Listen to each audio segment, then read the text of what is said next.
It's winter here in the southern hemisphere now.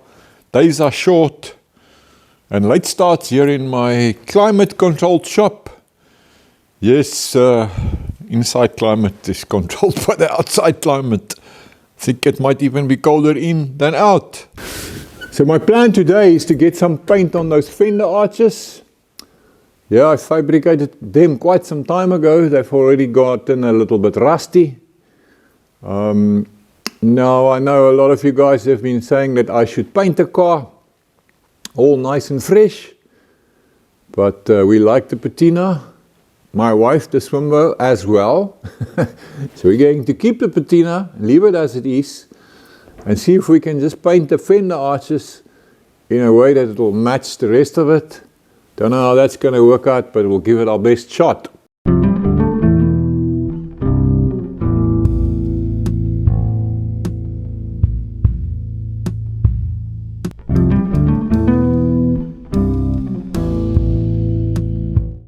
First thing I'm going to do is to get rid of this flash rust. I'm going to use one of these face-off discs. Yeah, they work really well for this sort of thing. It'll help if I plug it in, won't it? Let's try again.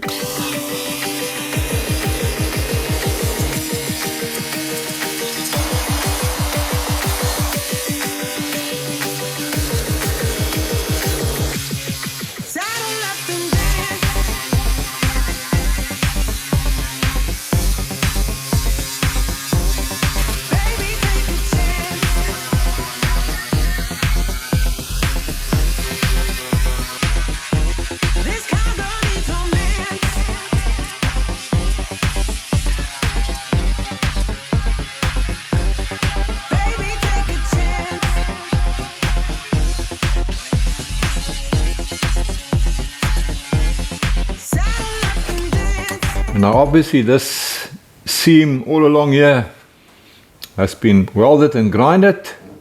There's a link up here on the screen if you want to go see how I fabricated these fender arches. But yes, there are some imperfections. In my opinion, unavoidable unless you're a fabrication god or something. Let me zoom in and I'll show you what I mean. For a closer look, yeah, you can see it's not exactly perfect. Question now, do I fill in fair all these marks of reality?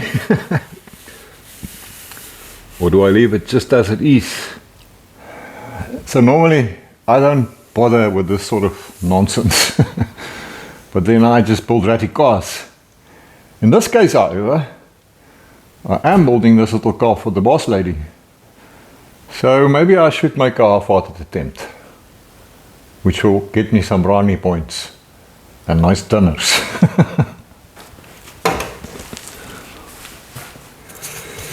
What are you doing, Duffy? I mean, I never even buy this stuff. I borrowed this tin from the barefoot mechanic. I don't know.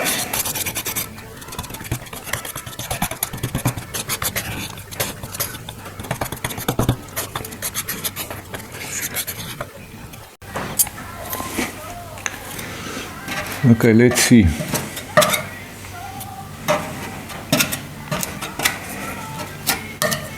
Now stuff this thing. Let's work a finger. That's the best, man. Uh-oh. I see sweat ahead.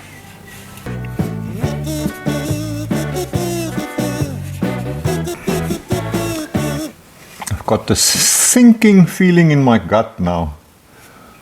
I'm busy creating a lot of work for myself. I can see elbow grease in my future. Lots of elbow grease.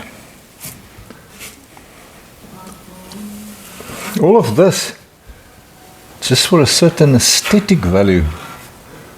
Considering everything that I still have to do, everything that I still want to do, I'm really starting to think that this was a bad idea.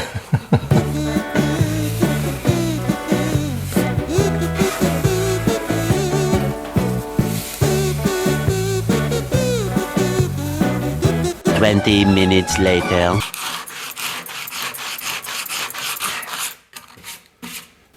Yeah, they say if you cry alone. So on the positive side of things, at least all the sanding is warming me up nicely. Yeah, sanding this stuff does not require much intellectual participation. So I've been thinking about things. Life, our time on this planet, how we choose to spend it, that sort of thing. When you are still young, you think you are invincible and you have all the time left in the world. And then you get older. I'm turning 64 soon. Hey, maybe not that old, but I've been through the whole cancer thing, major surgeries and all of that. And then you start realizing your ticket can be done any day. I mean, let's face it, even in the best possible scenario, how much potential time do I have left? Definitely not enough to do everything that I still have in my mind. Not a complaint, just a reality. So I've come to the conclusion that I need to choose my battles wisely. I can spend a lot of time getting this flawless. And then I think, that would be kind of pointless really. The rest of the car is full of scratches and dings and rust, the whole Patina vibe. And my paint job here needs to match that.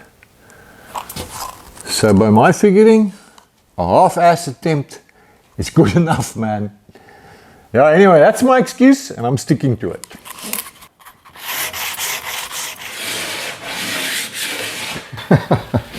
I'm laughing at myself now. There are videos on this channel where I said on more than one occasion that life is too short to be sanding Bondo. And now look at me. Ay, ay, ay. So with that in mind, let's remember this. If you can laugh at yourself, you will always have someone to laugh at. Much later.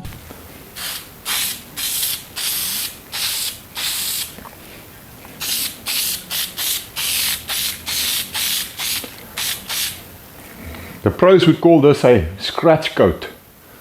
In that quest for perfection, they would block it down to find the low spots and then continue the process. I call it a hide coat because I am now sick of seeing that goop that I constantly have to convert into dust.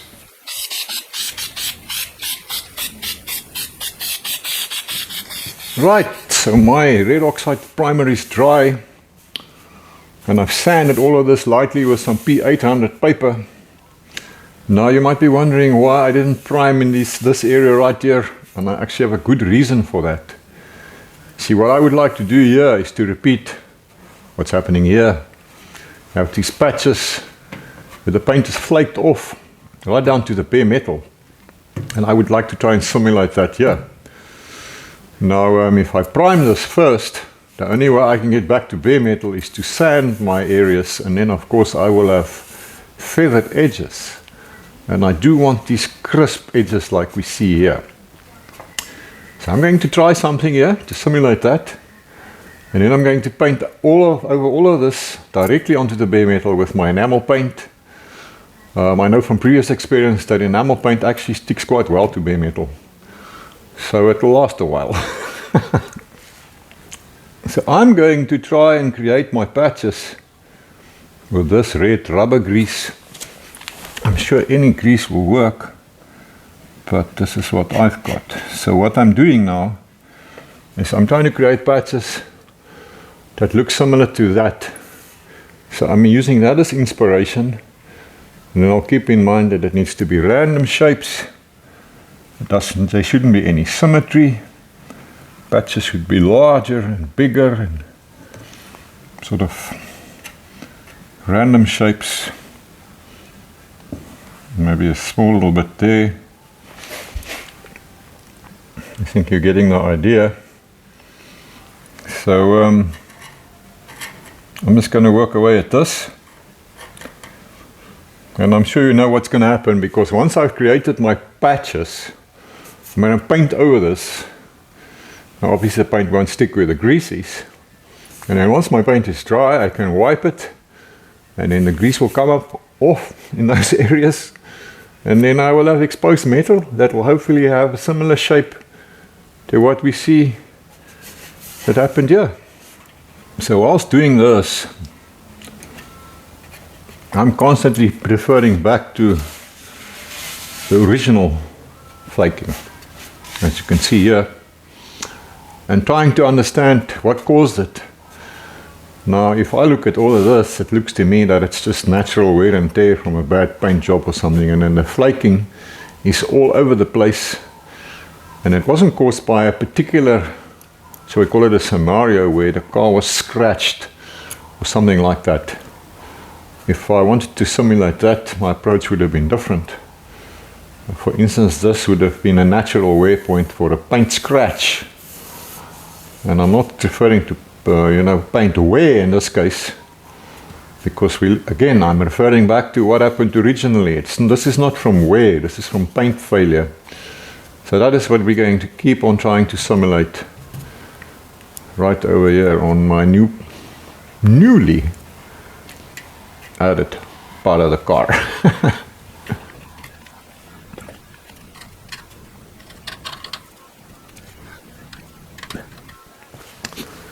So maybe right here I'm going to make quite a big patch.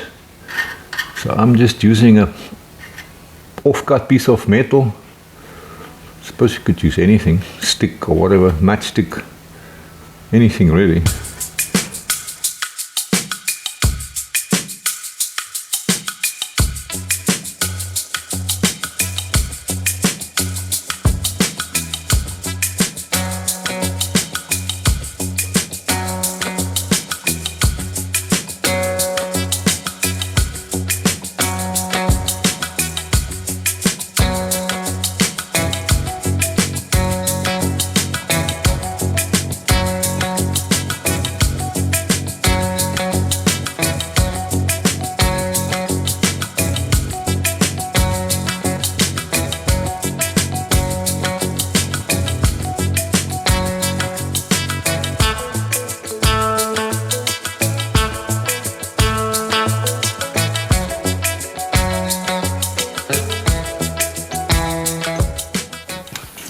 Well, I guess that does not look very convincing at this stage. But let's blow some paint over all of this and we see how it turns out. I've got some QD enamel. Some guys call it tractor paint. Tough stuff actually. The color is mid-chrome. Some of you will recall I used the exact same color to paint my Rio truck. Been buying gallons of this stuff. I think the base color on this car was the same. Obviously now the paint's all faded and dirty, so this might be too bright, but we'll start with this and see how it turns out and how it looks. I've thinned some with enamel thinners. Got a little bit poured into my touch-up gun, so let's go and blow some paint. Right, then here we go.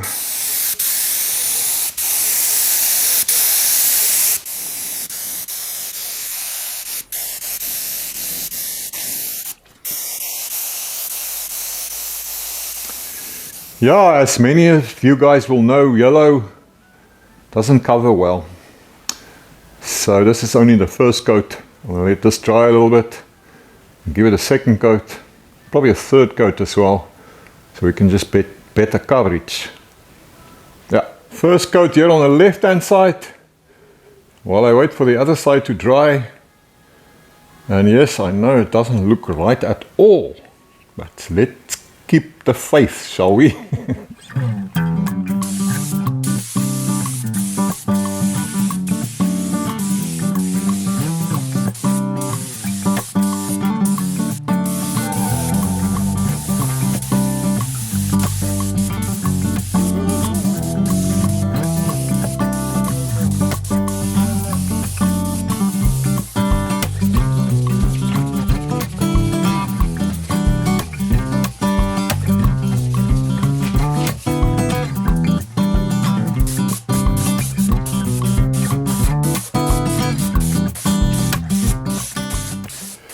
2 coats now, and it's way too bright. I mean, that original yellow has stained and weathered and whatnot over the years. So I need to do something about this to see if I can kind of match it much closer, because this just looks too fresh. Yeah, kind of hard to see the colors on the camera, but yeah, on this corner I just sanded back the old paint a bit, and you can see that mid-chrome color is being exposed. So I am starting with the right color, but I just got to fine-tune it to match better. Let's see if this is going to work. I've added a little bit of black just to darken my yellow slightly, and then a touch of red just to bring out a sort of a more brown, orangey, rusty undertone. What's the worst that can happen? It just won't look right, and then we try again.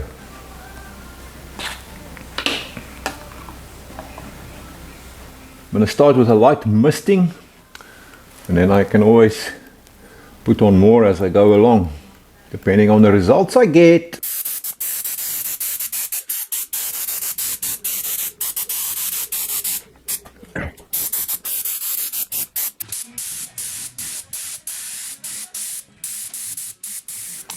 Yep, ignore the shine for now, but that is moving us in the right direction. We're getting a much better match. I should have used this toned down yellow color from the beginning. It's not the end of the world. I tell you, I am itching to wipe off those grease patches so we can see what the effect will be. But before I do that, I feel that this color is still too uniform. Kind of still too bright. It doesn't look dirty enough. So I'm going to try something else. I've mixed up this horrible color. It's just yellow with a lot of black. I'm going to put some in my little airbrush, and I'm not going to thin it. Leave it thick. So the poor old thing is going to stutter and spatter, and then I'm going to try and simulate a misting to create that dirtiness of the original paint. Let's see how this turns out.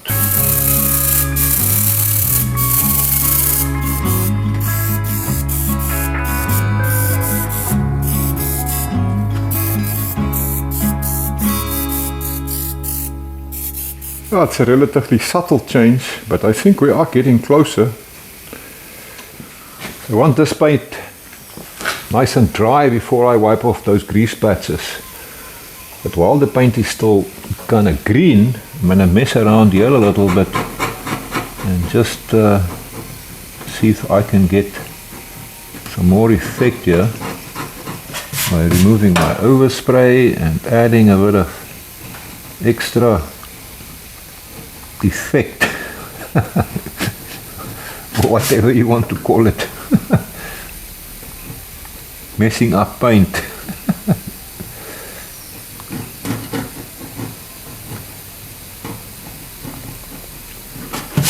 Not the time we can spend making new stuff look old. Isn't that just ridiculous?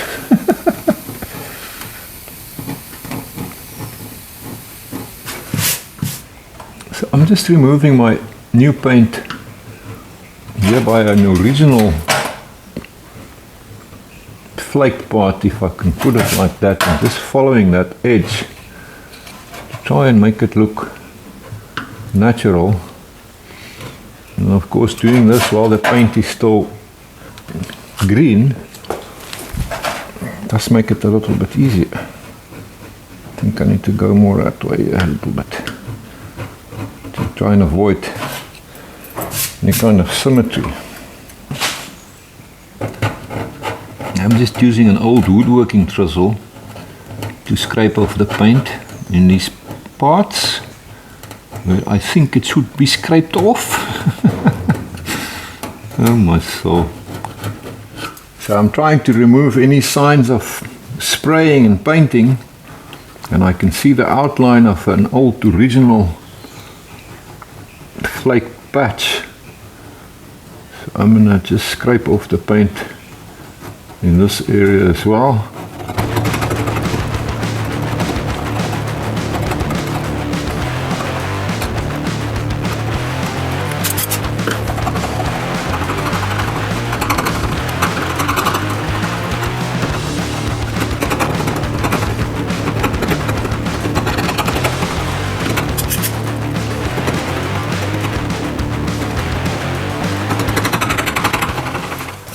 Okay, so I think my paint is dry enough so that we can finally wipe off this grease. That's quite exciting. Let's see what happens. Oopsie.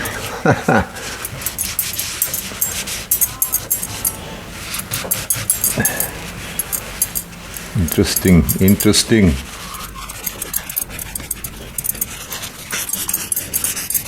I think it works very well.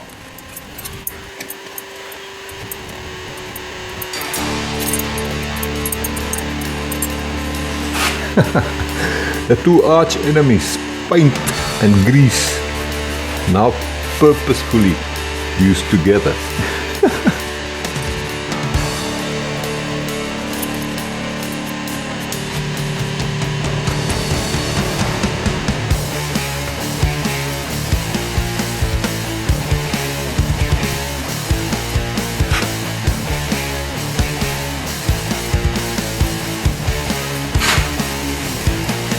Now that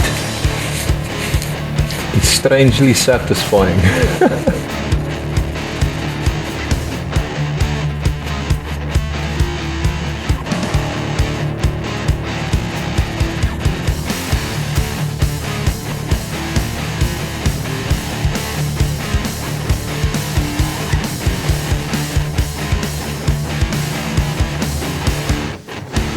Well, I think that worked out pretty damn well. I'm happy with it.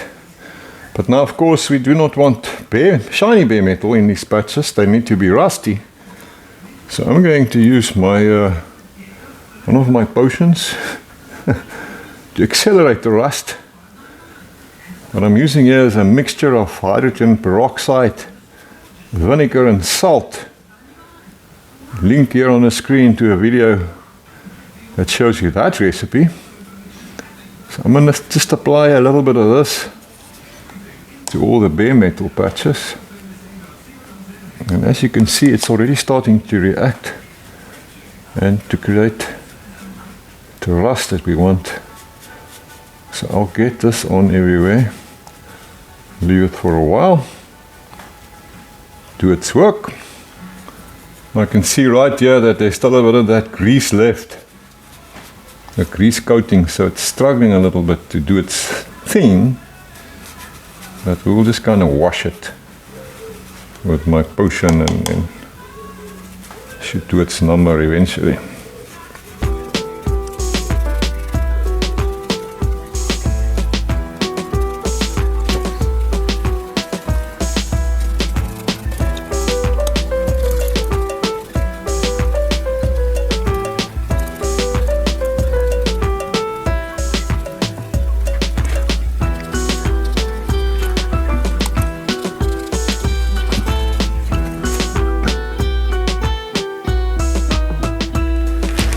So while I'm waiting for my concoction to dry, I do think that the scratch right on this edge would look right. So I'm just going to use the edge of my chisel here and scrape right through the paint.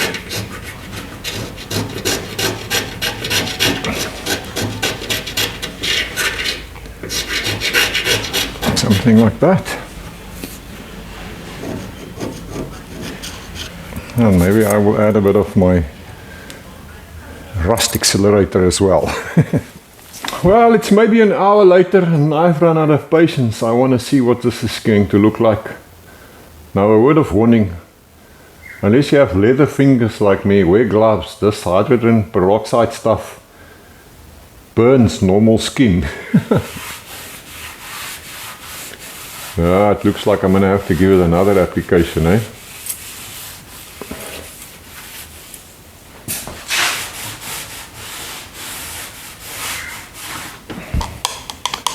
There's some rust here, but I am going to give it another application, and then I think I might leave it until tomorrow.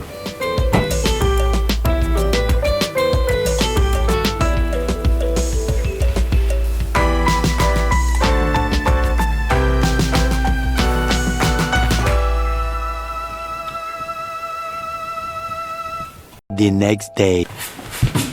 Well then, I've got some nice rust this morning.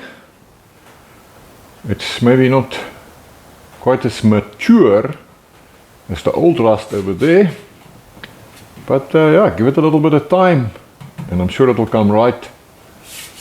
I did pick up some very nice stains as well in this process, which also adds to helping make it a little bit more convincing. Now the one here on this side, I think it turned out even better. I mean, this here's original and that's new. In my opinion, very hard to tell the difference. I think I'm pretty happy with that. You might remember this ridiculous contraption if you visit here regularly. Link here on the screen if you want to go check out that video. And then it was disapproved by the client, which is my wife if you don't know that. And it ended up on the wall of shame. I decided to revisit this piece and see what I could do with it. I cut off the flames that caused so much grief. I added some speed holes because the wife said she also wants some on her little car. And then I capped this edge right here with some 6mm 1/4 inch round bar. I used these little homemade clamps of mine, which makes the fitting of round bar to the edge of a piece of sheet metal an absolute breeze. Link here on the screen for that video if you want to see how it works and how I did it. The speed holes are also dimpled. Another link to a video here on the screen where I show you how I do this without any fancy expensive dies in a very basic manner that works well enough. Well, I guess I would need to get some paint on this thing as well. Now I can go and fit it and then we can do a little bit of distressing so it matches the rest of our little ratty Renobug. Gotta make it a little dirtier, and I've got some more of that dirty paint in my little airbrush.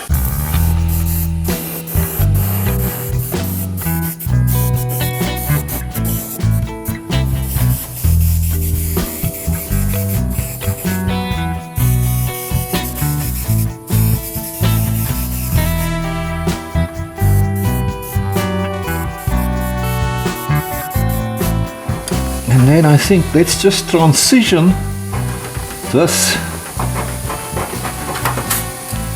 flaky part right here onto this back piece. Kinda just makes sense to me.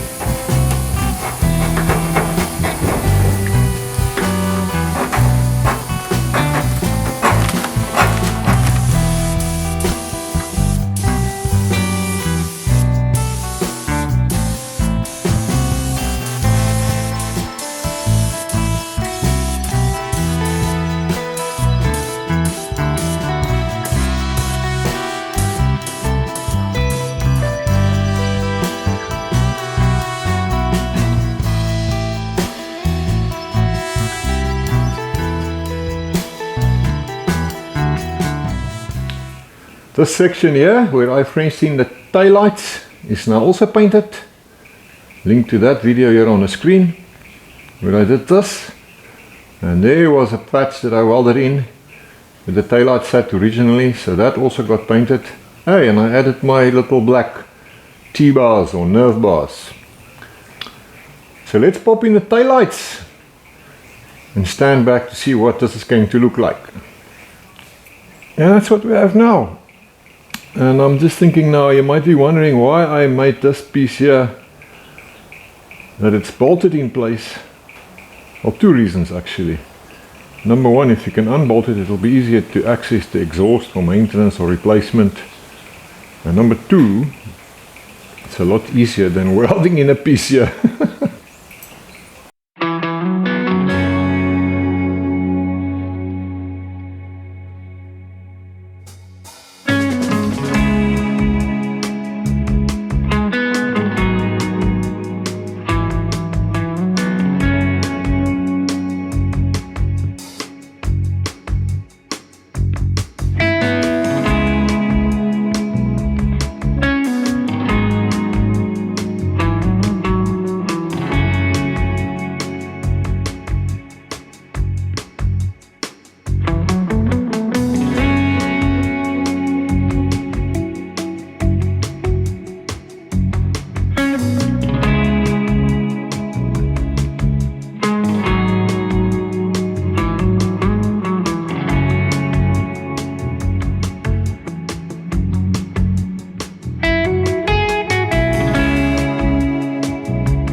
Yeah, if you've messed with this type of nonsense for some time, you eventually get to a point where you realize you can mess with it until you are happy with it, which rarely, if ever, happens in my world, or you can mess with it until you are sick of it, which is where I am right now.